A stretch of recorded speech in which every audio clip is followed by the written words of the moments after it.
It was a quiet Tuesday evening when Marcus Reed decided to sit on the front steps of his building, enjoying the fading sunlight after a long day of meetings. The neighborhood was calm, the air warm, and the city moving at its usual rhythm. Marcus leaned back, scrolling through emails on his phone, dressed casually in jeans and a gray hoodie. To anyone passing by, he looked like just another resident unwinding. But within minutes, flashing patrol lights reflected off nearby windows. A police cruiser slowed to a stop directly in front of him, interrupting the peace. Officer Daniels stepped out of the vehicle with a suspicious glare, adjusting his belt as he approached Marcus. Without greeting him, the officer demanded identification and asked what Marcus was doing there. Confused, but calm, Marcus replied that he was simply sitting outside his home. Daniels glanced at the building, then back at Marcus, skepticism written across his face. The officer's tone quickly shifted from questioning to accusatory. Neighbors began peeking through curtains as the tension thickened. What had started as a peaceful evening was rapidly turning into a confrontation no one expected. Daniels insisted he had received a report about a suspicious individual lingering near the property. Marcus raised an eyebrow, glancing at the entrance door behind him. He calmly explained that he lived there and had every right to sit on his own steps. The officer crossed his arms and smirked, unconvinced. "Call the owner," Daniels said sharply, as if certain Marcus was bluffing. The words hung heavy in the air. Marcus slowly stood, brushing dust from his jeans, realizing this encounter was about to escalate beyond simple misunderstanding. Instead of reacting with anger, Marcus kept his composure. He had faced doubt before, and he understood how quickly situations could spiral. Reaching into his pocket, he carefully retrieved his wallet, mindful of the officer's watchful stance. Daniels tensed slightly, resting his hand near his holster. Marcus paused, making eye contact to reassure him. He handed over his identification without protest. The officer studied the card briefly, then looked around again as if expecting someone else to appear. But Marcus remained steady, refusing to let intimidation shake his confidence. "You don't look like you belong here," Daniels muttered, loud enough for nearby residents to hear. The statement drew quiet gasps from open windows above. Marcus inhaled slowly, steadying himself. He explained that he had purchased the building 5 years earlier and had since renovated every unit. The officer let out a short laugh, clearly not believing him. "Then prove it," Daniels challenged. The street felt smaller now, as if everyone watching was holding their breath. Marcus realized that simply stating facts wouldn't be enough to convince the doubtful officer. Marcus unlocked his phone and opened a property management app showing documents tied to his name. Daniels barely glanced at the screen. "Anyone can fake that," he said dismissively. Frustration flickered across Marcus's face, but he refused to raise his voice. Instead, he suggested they step inside the lobby, where framed renovation permits and ownership certificates hung on the wall. Daniels hesitated, then nodded. As they walked toward the entrance, neighbors slowly stepped outside, curiosity overpowering hesitation. The confrontation was no longer private, it had become a neighborhood spectacle. Inside the lobby, the polished marble floors reflected the harsh overhead lights. Daniels gestured toward a large frame displaying the property deed, with Marcus's signature clearly printed at the bottom. Daniels stepped closer, reading silently. His posture shifted slightly, though his expression remained guarded. "This doesn't mean you're the sole owner," he argued, grasping for doubt. Marcus calmly pointed to additional documentation listing him as the primary and only proprietor.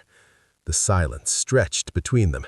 Outside, whispers floated through the open doorway, spreading the story further down the block.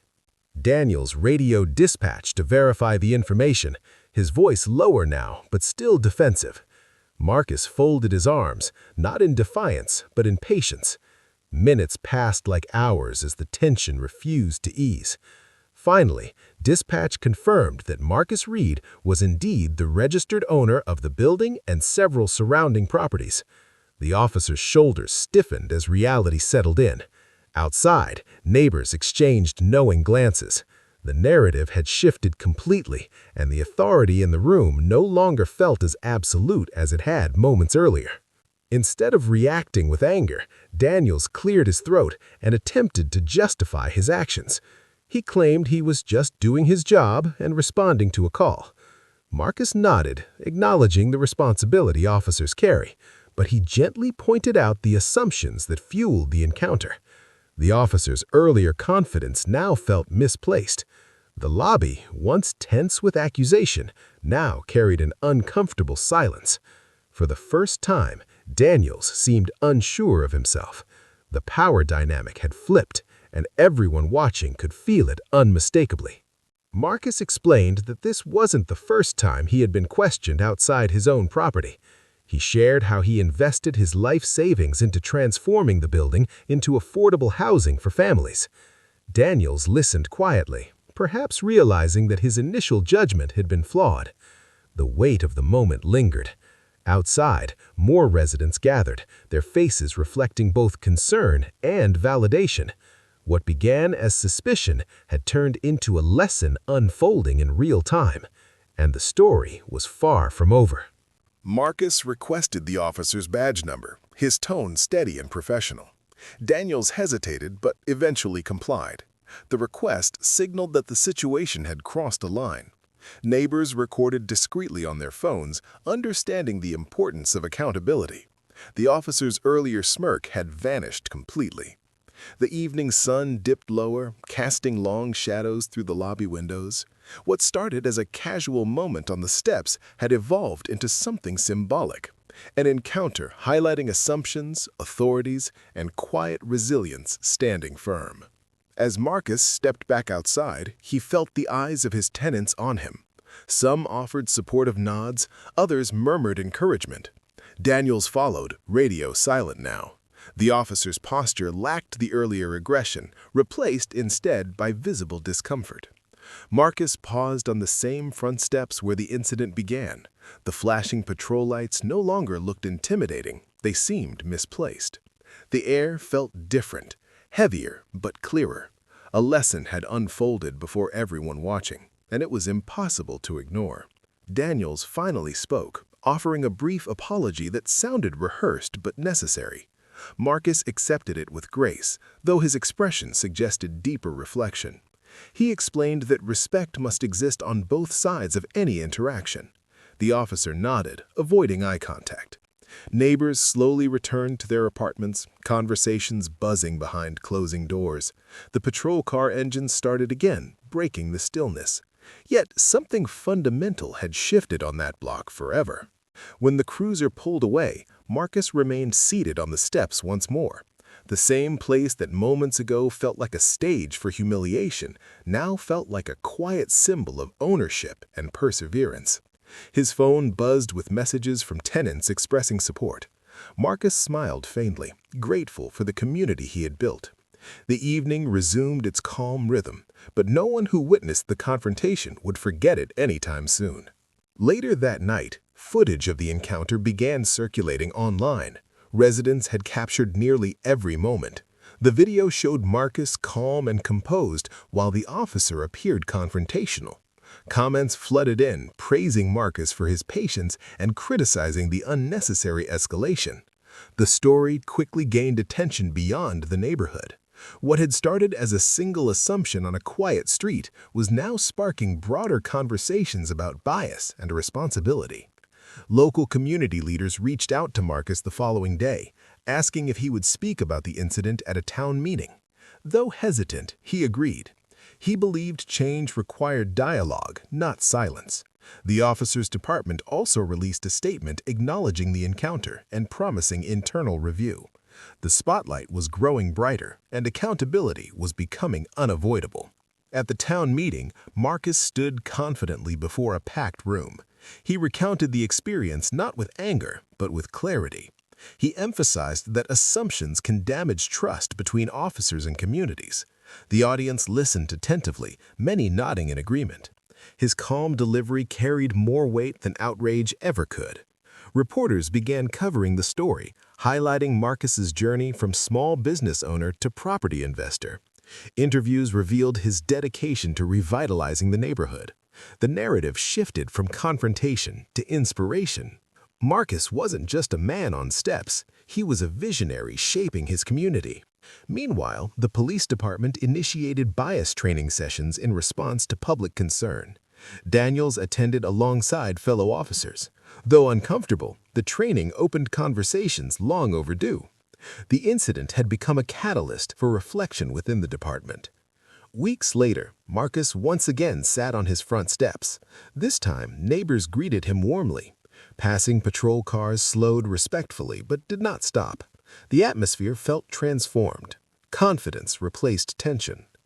The days following the town meeting brought a wave of unexpected attention to Marcus's building. News vans occasionally parked across the street, reporters hoping to capture a glimpse of the man whose calm response had sparked citywide reflection.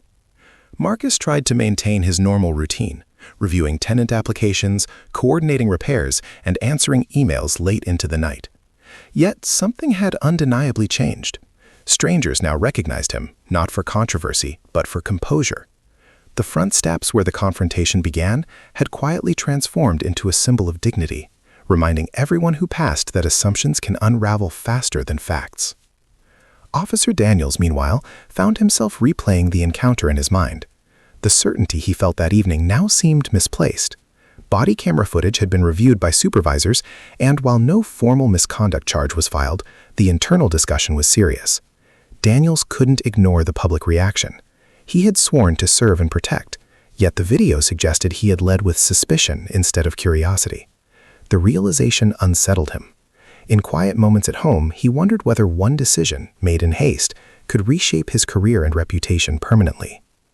Marcus received an email from a young entrepreneur who said the story inspired him to pursue property ownership despite obstacles. Reading those words filled Marcus with a quiet pride. He remembered the years he spent saving every spare dollar, studying real estate contracts late at night, and convincing banks to believe in his vision. The building wasn't handed to him, it was earned through discipline and persistence. That was the part of the story he wished more people understood. Ownership wasn't just about deeds, it was about sacrifice and long-term commitment. Community leaders proposed installing a small plaque near the entrance recognizing Marcus's contribution to neighborhood revitalization. At first, he resisted the idea, preferring humility over spotlight. But tenants encouraged him, insisting that positive stories deserved visibility too. Eventually, he agreed. The plaque wouldn't mention the confrontation directly, yet everyone knew why it mattered. It represented resilience. When it was mounted beside the door, neighbors gathered quietly, applauding not for drama, but for dedication that predated any viral moment. One afternoon, Marcus noticed a familiar patrol car slowing near the curb. His posture stiffened instinctively before he recognized a different officer behind the wheel. The car continued without stopping. Marcus exhaled slowly, realizing how deeply the earlier incident had embedded itself in his memory. Trust, once shaken, takes time to rebuild. He understood that healing was gradual, shaped by consistent actions rather than statements alone. Each peaceful drive-by was a small step forward. Officer Daniels eventually requested a voluntary meeting with Marcus, hoping to speak privately. When Marcus agreed, they met in the building's lobby where the original tension unfolded. The marble floors gleamed as before, but the atmosphere felt different, less charged, more reflective. Daniels admitted he had approached the situation with bias and acknowledged how damaging assumptions can be. Marcus listened carefully, appreciating the honesty. Growth, he believes, begins with recognition. The conversation was uncomfortable, yet necessary. During that meeting, Marcus shared stories from tenants who once struggled to find safe housing before he renovated the property. He explained how stable homes change lives, creating opportunity for families and children alike. Daniels listened without interruption. The building was no longer just an address, it was a community anchored by purpose. Understanding replaced skepticism. By the end of their conversation, the tension that once defined their interaction had softened into cautious mutual respect. Word of their private discussion spread quietly, not through headlines but through neighbors who noticed Daniels visiting without flashing lights. The absence of spectacle mattered. It showed that accountability could happen beyond cameras. Residents began to feel cautiously optimistic. The narrative was shifting again, from conflict to reconciliation. Marcus continued investing in improvements, adding security cameras, repainting hallways, and upgrading lighting around the entrance. Ironically, the very steps that sparked confrontation became one of the most well-lit spots on the block. He wanted every tenant to feel safe sitting outside, just as he had intended that evening. The symbolism wasn't lost on anyone. At the next city council meeting, discussions about community-police relations referenced the incident as an example of how quickly misunderstandings escalate. Policy proposals followed, emphasizing de-escalation training and communication. Marcus attended quietly, observing how one encounter had rippled into broader institutional reflection. Months passed and the story faded from headlines, but its impact lingered. Marcus's building reached full occupancy, families settling into renovated apartments with renewed hope. The steps regained their peaceful routine, children playing nearby, neighbors chatting at dusk. Daniels completed advanced training sessions focused on bias awareness and respectful engagement. Though some colleagues teased him about the publicity, he accepted the scrutiny as part of growth. Change often begins with discomfort. One evening, Daniels patrolled the same street and noticed Marcus outside again. This time he parked briefly, stepped out calmly, and greeted him respectfully. The exchange was brief but genuine, witnessed by curious neighbors. Marcus returned the greeting, his tone steady. There was no tension, no raised voices, just two men acknowledging one another as individuals rather than assumptions. The simplicity of the moment carried weight. Tenants watching from windows smiled quietly. They understood the significance of peaceful dialogue replacing suspicion. The block felt lighter. Marcus later reflected on how easily anger could have defined that first encounter. Instead, patience redirected the narrative. He knew not every story ends this way, which made the outcome even more meaningful. The plaque by the entrance caught the golden light of sunset each evening. Visitors sometimes paused to read it, unaware of the deeper history beneath those engraved words. Local schools invited Marcus to speak about entrepreneurship and perseverance. He told students that ownership begins with vision, not validation from others. Daniels occasionally referenced the experience during department discussions, encouraging fellow officers to approach situations with curiosity first. The lesson had become personal. As seasons changed, the building stood not just as property, but as proof that dignity withstands doubt. The steps remained open to anyone seeking fresh air or reflection. Marcus often thought about how close that evening came to spiraling further. Calm choices altered the trajectory. Neighbors grew more connected, organizing block gatherings and shared meals, strengthening unity. The once silent street developed a renewed sense of pride. People looked out for one another more intentionally. Marcus expanded his investments, purchasing another nearby property, determined to continue building opportunity. The community celebrated each milestone quietly but sincerely. Daniels too advanced in his career, shaped by lessons learned rather than mistakes denied. Whenever Marcus sat on the steps, he did so confidently, aware of what they now represented. The building's lights glowed warmly each night, a beacon of stability. What began as suspicion had evolved into growth, dialogue, and renewed trust. And on those same front steps where doubt once stood, ownership, earned through sacrifice and resilience, remained undeniable, reminding everyone that truth does not shout, it simply stands firm.